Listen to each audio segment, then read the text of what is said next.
हाँ जी, नमस्कार दोस्तों, आप सबका स्वागत है हमारे YouTube चैनल लीगल पाठशाला पर। चैनल पे फर्स्ट टाइम है तो चैनल को लाइक करें, सब्सक्राइब करें और कमेंट करें अगर आपको वीडियोस अच्छी लग रही है। तो चलिए स्टार्ट करते हैं आज का हमारा सेशन। आज हम करेंगे ऑर्डर नंबर 18 ऑनवर्ड्स। ठीक है, आज CPC रिवाइज करें, ऑर्डर नंबर 18 से हम डिस्कस करेंगे। ऑर्डर नंबर 17 तक हम ऑलरेडी डिस्कस कर चुके हैं।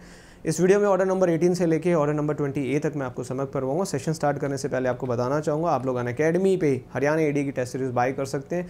साथ के साथ में 25% डिस्काउंट चल रहा है 27 जुलाई तक। अनअकैडमी पर सब्सक्रिप्शन लेना चाहते हो, जुडिस की प्रिपरेशन करना चाहते हो, so this is the best time. और लीगल पाठशाला 10 कोड तो यूज़ कर ही सकते हो, जिससे आपको काफ़ी सारे बेनिफिट्स मिलने वाले। और आज रात को 8 बजे अनअकैडमी यूट्यूब चैनल पे महाअभ्यास होगा। रात को 8 से लेकर 11-12 बजे तक आपका सेशन चलेगा। हरियाणा मोस्ट एक्सपेक्टेड क्वेश्चंस की जो सीरीज़ है हमारे, उसी के अंदर। तो आपसे मिलेंगे रात को 8 बजे। तब तक के लिए चलिए अभी स्टार्ट करते हैं हम लोग अपना order number 18 onwards. So hearing of suit and examination of witness बहुत छोटा सा ऑर्डर है। ठीक है, 2-3 पॉइंट हैं जो आपको याद रखने हैं। एक ही रेलेवेंट यहाँ पे रूल है जहाँ से क्वेश्चन पूछे जाते हैं। जनरली हेडिंग बेस्ड क्वेश्चन तो आपको याद रखना ही रखना है। ऑर्डर नंबर 18 डील करता है hearing of suits and examination of party से। रूल नंबर 1, रूल नंबर 2 आप स्किप कर सकते हो, रेलेवेंट नहीं है। हमारे हरियाणा ADA की प्री में आने के चांसेस कम है, इसलिए मैं स्किप करवा रहा हूँ आपको। रूल नंबर 3 आप स्किप करेंगे। रूल नंबर 3A आप स्किप करेंगे। Now rule 4 very very important for Haryana ADA और किसी भी आप एग्जाम की प्रिपरेशन करते हो तो प्री में आने के चांसेस रहते हैं। रिकॉर्डिंग ऑफ एविडेंस बड़ा सिंपल सा कंसेप्ट है। देखो, जितने भी एविडेंसेस रिकॉर्ड किए जाएंगे किसी भी केस में CPC में, सो जो एग्जामिनेशन चीफ होगा विटनेसेस का, वो हमेशा एफिडेविट्स के ऊपर होगा। एफिडेविट हमेशा याद रखना है। ठीक है, एफिडेविट्स के ऊपर होगा और जो उनकी कॉपीज़ होंगी अपोजिट पार्टी को सप्लाई कर दी जाएंगी। ठीक है, इसके अलावा अब यहाँ पे एक कंसेप्ट है, जब आप रूल इसका सब रूल 2 देखते हो, एक बड़ा सिंपल सा कंसेप्ट है। एग्जामिनेशन चीफ के बाद आपको पता है क्रॉस होता है, री एग्जामिनेशन होता है। कमेंट करके बताना एविडेंस एक्ट में examination in chief, cross and re examination कौन से सेक्शन में दिया हुआ है। तो रूल 2 कहता है जो क्रॉस एग्जामिनेशन या री एग्जामिनेशन होगा उस विटनेस का जिसका एग्जामिनेशन चीफ एफिडेविट पे हो चुका है, ठीक है, वो या तो कोर्ट कर सकती है या फिर किसी कमिश्नर को अपॉइंट करवा के आप करवा सकते हो। ठीक है, अब बात आती है जब आप कमिश्नर को अपॉइंट करवाएंगे, ठीक है, ये कोर्ट और कमिश्नर जब भी अपॉइंट किए जाएंगे वो रिकॉर्ड करेंगे एविडेंसेस रिटन फॉर्म में या मैकेनिकल, जैसा भी जज साहब और कमिश्नर साहब को ठीक लगता हो वैसे रिकॉर्ड करेंगे। और जो एविडेंसेस वगैरह रिकॉर्ड करने के बाद कोर्ट में सबमिट कर देंगे। नाउ जब कमिश्नर रिकॉर्ड करेगा तो जो एक आचरण होता है, डिमनेयर होता है विटनेस का, उसको भी रिकॉर्ड किया जा सकता है एग्जामिनेशन के दौरान। अब यहाँ से प्रोवाइडेड से क्वेश्चन पूछा जाता है कि जब भी कमिश्नर रिकॉर्डिंग कर रहा होगा एविडेंसेस की और उसके सामने कोई ऑब्जेक्शन रेज किया जा रहा होगा during the recording of evidences before commissioner, वो ऑब्जेक्शन को रिकॉर्ड ज़रूर करेगा, लेकिन वो ऑब्जेक्शन हमेशा जो है कोर्ट के द्वारा डिसाइड किए जाएंगे at the stage of argument.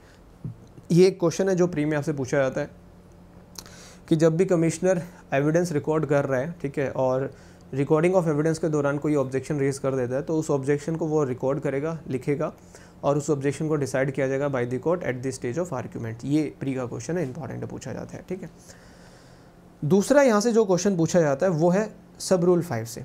ठीक है, जो रिपोर्ट होगी कमिश्नर की वो सबमिट की जाएगी कोर्ट को, जिस कोर्ट ने उसको अपॉइंट किया है। कितने टाइम के अंदर? 60 डेज, 60 दिन का टाइम पीरियड है। हमेशा याद रखिएगा, प्री का क्वेश्चन है, from the date of issuance of commission.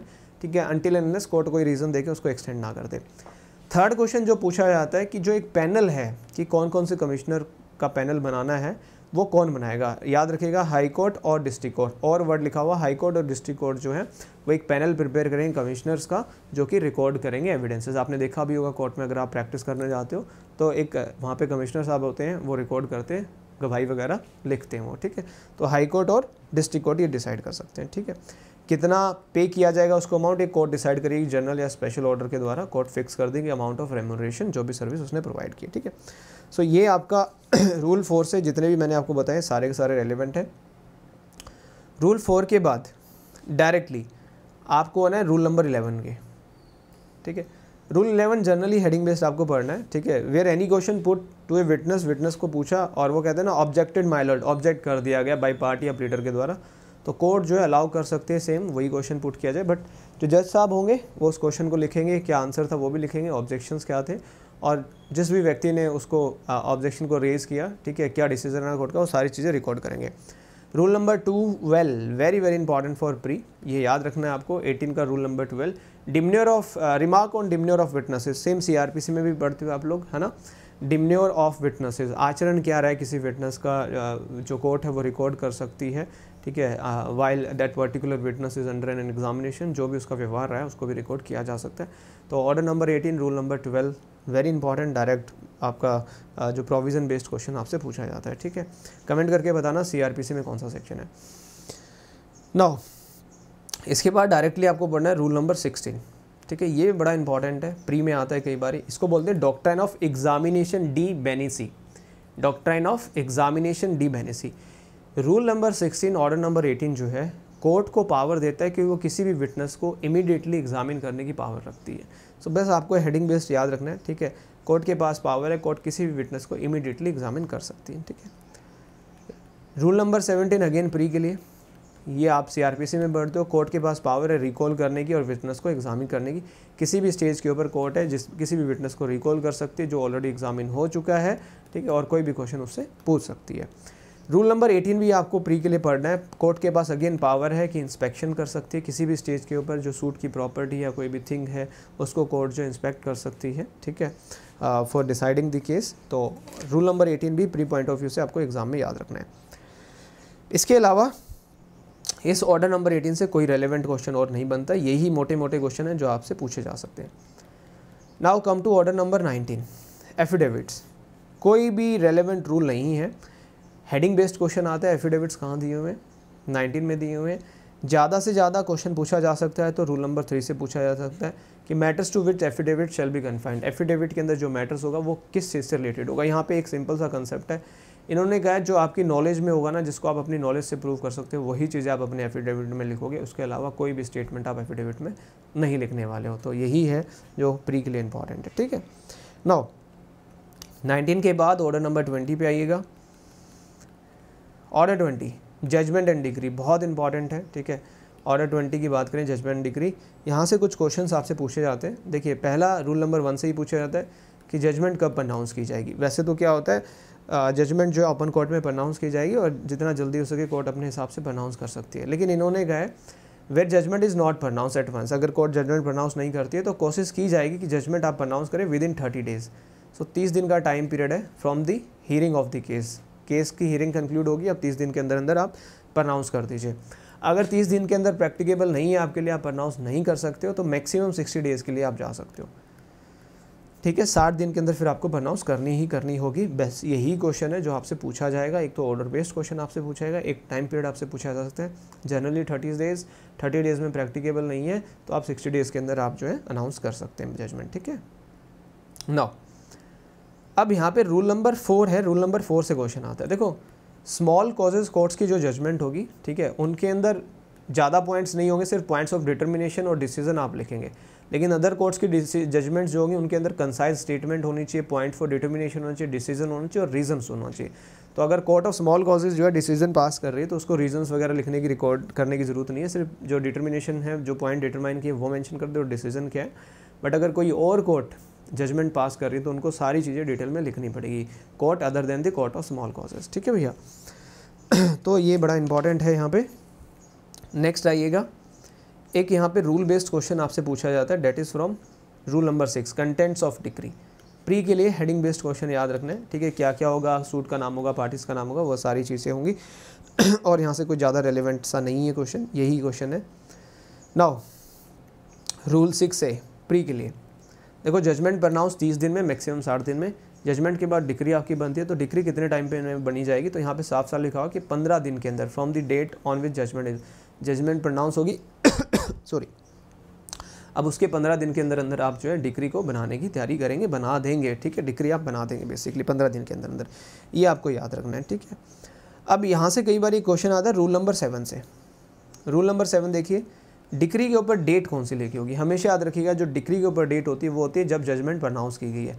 सो जिस दिन जजमेंट प्रनाउंस की जाती है वही डेट जो है डिक्री के ऊपर होती है। ठीक है, और डिक्री हमेशा जजमेंट को फॉलो करती है। पहले जजमेंट आती है, फिर जजमेंट को देख के डिक्री बनाई जाती है। So decree always follows the judgement. ठीक है, सो रूल नंबर 7 रेलेवेंट है।